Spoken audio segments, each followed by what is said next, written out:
Setting: Emergency Department. Your patient is a 7-year-old girl who has been brought to the emergency department with gastroenteritis and dehydration. You are about to insert a cannula so fluids can be administered intravenously.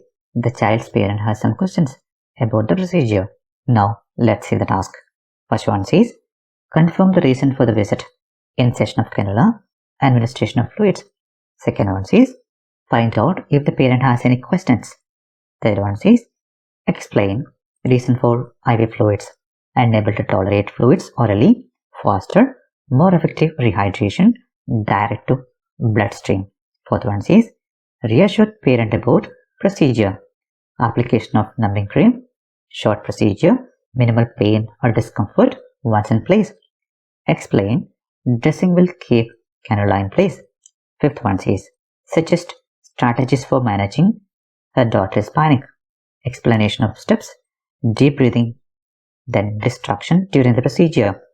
Outline treatment, first dose of intravenous fluids, reassessment after 4 hours, possibility of further fluids.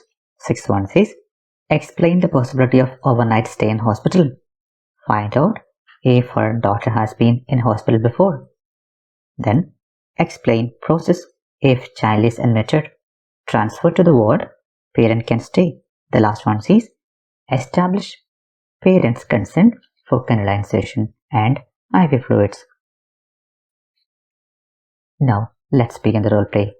Hi, good morning. I'm Anna, one of the registered nurses working in this emergency department. Am I talking with Sarah's mother? Yes, nurse. She's my daughter. May I know your name for better communication? My name is Catherine. Well, Catherine, today I'm here to insert cannula and start fluid administration for your daughter. Before starting the procedure, may I know if you have any questions regarding the same? Yes, nurse. I do have some questions. That is, I don't really understand why my daughter can't take more drinks instead of having intravenous fluids. I understand your perspective, Catherine. Let me explain to you why it is important to give intravenous fluids and not oral fluids, so you'll get a better idea. May I proceed with that? Sure, nurse. Please. As you know that, your daughter has been admitted here with gastroenteritis and dehydration. For your better understanding, let me explain to you what is gastroenteritis.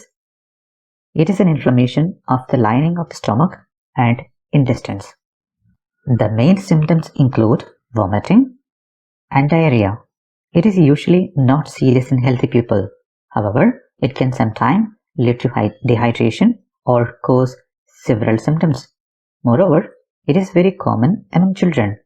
Because of this condition, she is not able to tolerate any fluids by mouth.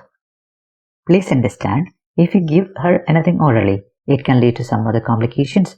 So, in order to avoid all the complications, it is highly important to give the intravenous fluids as early as possible.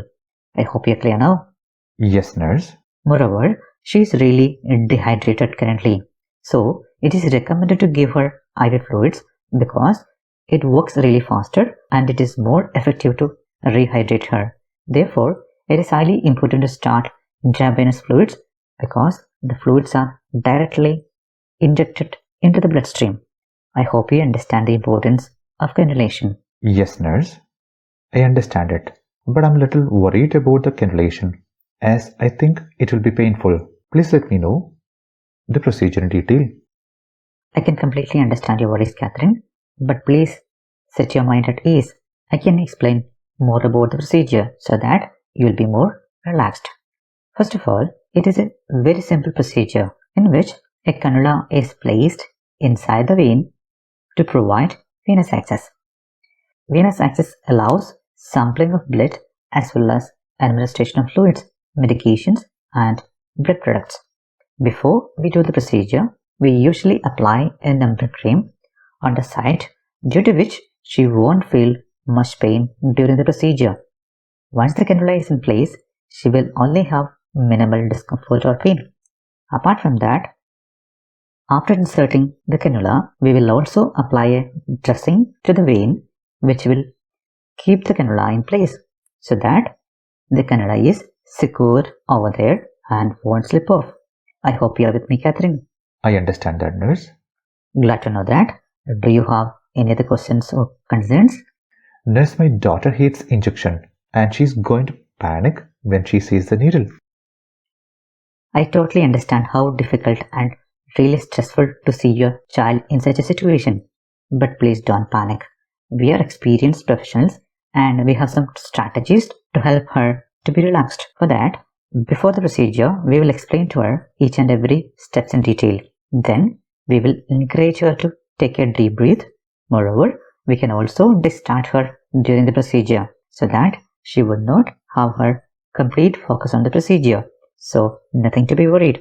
I can assure you that she is in our safe hands. Thank you, nurse.